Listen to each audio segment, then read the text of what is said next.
Halo, Bwana Yesu apewe. Imani haisubiri vingi, imani inaanza. Wakati binti yangu nimeshatoa shule somo la moja, binti yangu Rusi ananunua nyumba, alinifuata ofisini kwangu, akaniambia, baba, ile nyumba wamesema wanataka hela cash, sio nusu nusu. Nikamwagiza, nenda kaongee nao, nenda kaongee nao. Akachukua muda kidogo, nikamwita siku moja ofisini, nikamwambia, kwani wewe nilikwambia nini? Nenda kaongee naye. Yeye alikuwa amebaki na taarifa kwamba hela nusu haipokelewi. Mnasikia? Hela nusu. Mimi nimemwambia kafanyaje? Nikawa mkali kwake, atanisamehe bure. Bwana Yesu asifiwe. Nilipokuwa mkali, kuapply imani sio kitu kidogo je. Nilipokuwa mkali, akaenda akapiga simu, wakaafikiana, pesa ikapatikana, tukaenda fanya tulipo hicho kiasi ambacho kilikuwa kikapatikana, kingine akamalizia. Ni kweli ile nyumba singelipa ila ile, kwa sababu ilikuwa imesha finishing, sio kitu kikubwa sana, kwa sababu kusimamisha bomba na kupiga bati kwa mtu aliyojenga sio kitu kidogo pia, si kweli? Akalipa, akamaliza, akaamia. Lakini nilikuwa namfundisha nini? Nilikuwa namfundisha kusimamia imani. Unaweza kuja ofisini kwangu, una jambo limekukabili, unashindwa kuona mbele, mimi nikakwambia amini, Mungu atakusaidia. Wewe ukazani sio jibu, ukazani jibu ni kuombewa. Nimesemaje? Wewe ukazani sio nini, unadhani jibu nifanye, na hilo pia ni jibu. Haleluya! Yote yanawezekana kwake yeye afanyaje? Amini. Tunaweza kufanya mapinduzi kweli. Tunaweza kufanya mapinduzi kwenye familia. Kwenye familia hii, society ya kiungu, tunaweza kufanya mapinduzi. Nakwambia, amini, usitetereke. Amini, usibabaike. Amini haya nayo kuambia kwamba utajenga. Na utaenda kufanya kazi kama punda usiku na mchana. Kama nani? Usiku, huku ukiamini Mungu atakusaidia.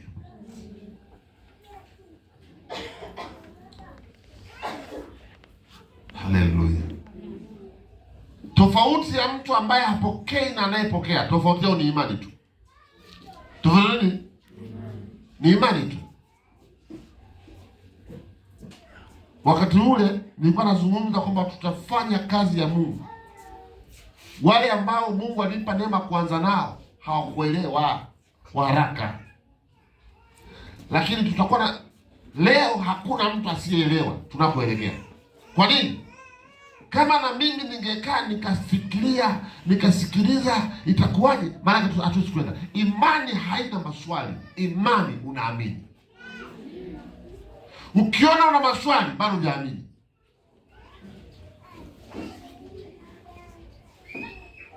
Kwa mfano neno nasema, twafahamu ya kuwa ulimwengu haukuumbwa katika vitu vilivyo zaidi. Una swali gani tena? Katika vitu vilivyo zaidi. Sikiliza, tunaweza kujenga nyumba kwa kuchanganya tofali, mchanga na simenti, sio? Na kadhalika na kadhalika. Maana yake we are some material. Tuna material ya kufanyaje? Ya kujengea. Lakini Mungu aliumba mbingu na nchi without material, bila material. Halo. Bwana Yesu apewe sifa. Bwana Yesu apewe sifa. Je, unayo imani kwamba mwaka huu utakuwa mwaka mzuri kwako, utakuwa mwaka wa tofauti kwako, utakuwa mwaka wa ushindi kwako, utakuwa mwaka wa baraka kwako? Unayo hiyo imani? Je, wakati unasonga mbele na hiyo imani, inaweza kutokea changamoto, lakini je, waweza kuikabili na kuishinda hiyo changamoto na kuamini kwamba huu mwaka ni mwaka wa tofauti kwako? Maanake unatakiwa uamini kwamba Mungu atakusaidia. Niwaambieni, imani sio kitu kidogo. Kuna watu wameishia njiani kwenye kuamini na wakaiacha imani. Haleluya! Nenda kamwambie mume wako, nenda kamwambie mke wako, nenda kamwambie mtoto wako, nenda kamwambie shemeji yako, nenda kamwambie jamii yako, ninayo imani Mungu anasaidia. Amen, amen. Yote yanawezekana kwa yeye, yote yanawezekana kwa yeye. Asiyekuwa na imani ni kama wimbi la bahari linalochukuliwa kule na kule. Maana yake nini? Nenda kaandike maono leo, nenda kaandike vitu ambavyo wanatakiwa viombee leo na vitokee leo. Hauna mtaji, sikiliza nikwambie, mtaji wako kwanza uwe ni imani. Uwe ni imani, uwe ni imani, uwe ni imani, uwe ni imani.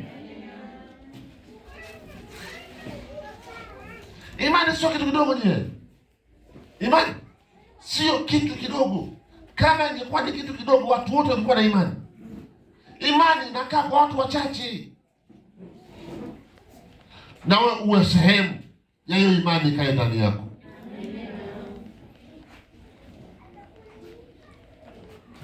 Haleluya! Ukijiangalia ulivyo, kuna elimu inayotosha, kuna kazi inayoeleweka, kuna chochote cha kushika, unaanza kulia ndani. Sikiliza, hata wenzetu waliotutangulia walikuwa hawana chochote, walikuwa hawana pa kushika, lakini waliamini katika Mungu na Mungu aliwainua. Na Mungu aliwainua tena katika nchi za ugeni, katika nchi za ugeni, nchi ambazo sio za kwao, Mungu aliwainua. Amen, amen. Amini, mwaka huu sio mwaka wa magonjwa kwenye maisha yako. Amini, mwaka huu sio mwaka wa mateso kwenye maisha yako. Amini, mwaka huu sio mwaka wa majuto kwenye maisha yako. Ni mwaka wa shangwe na kicheko kwa Mungu wako na kwako. Amen. Wewe ndio unaweza kuyatafsiri mambo kwa imani. Wewe unielewi, si unanielewa? Sikiliza, wewe ndio unaweza kutafsiri mambo yaendeje katika imani yako. Waweza kutafsiri afya yako, waweza kutafsiri ubadaye wako katika imani.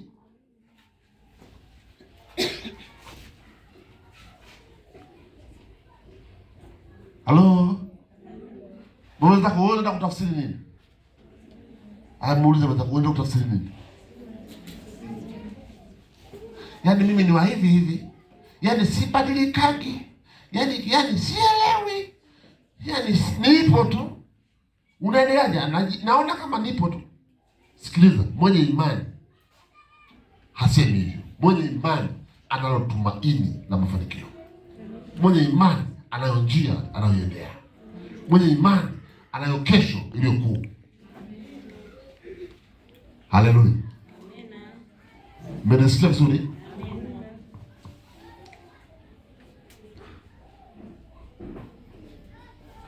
Anasema kwa imani Abili alimtolea Mungu dhabihu iliyo bora kuliko Kaini. Kwa hiyo alishuhudiwa ya kuwa ana haki. Mungu akaishuhudia sadaka zake, na kwa hiyo ijapokuwa amekufa angali ikinena. Umeona? Yaani mtu alitoa kwa imani, amekufa lakini angali akinena. Kuna mtu mmoja alikuwa na shoria pale Israeli pale. Alikuwa na shoria akadoka sule. Akadondoka chini akafa. Ile imani, ile kazi aliyokuwa anaifanya, watu waliamini Mungu amefanya, anaifanya ndani yake. Watu walikuwa na kilio juu yake. Sikiliza nikwambie, chochote unachokifanya katika imani kitadumu. kitadumu. Ndio maana watu wengi wanatoa sadaka bila imani. Wanatoa sadaka kwa sababu na wao wanataka wainuke kanisani, waonekane wametoa. Mnasikia? Yaani wakati wanasema toa ndugu ulicho nacho, na yeye anajisachi, anasema ngoja niende nikatoa. Hakunaga matokeo ya chochote unachokifanya kama hauna imani. Hakuna matokeo unachofanya.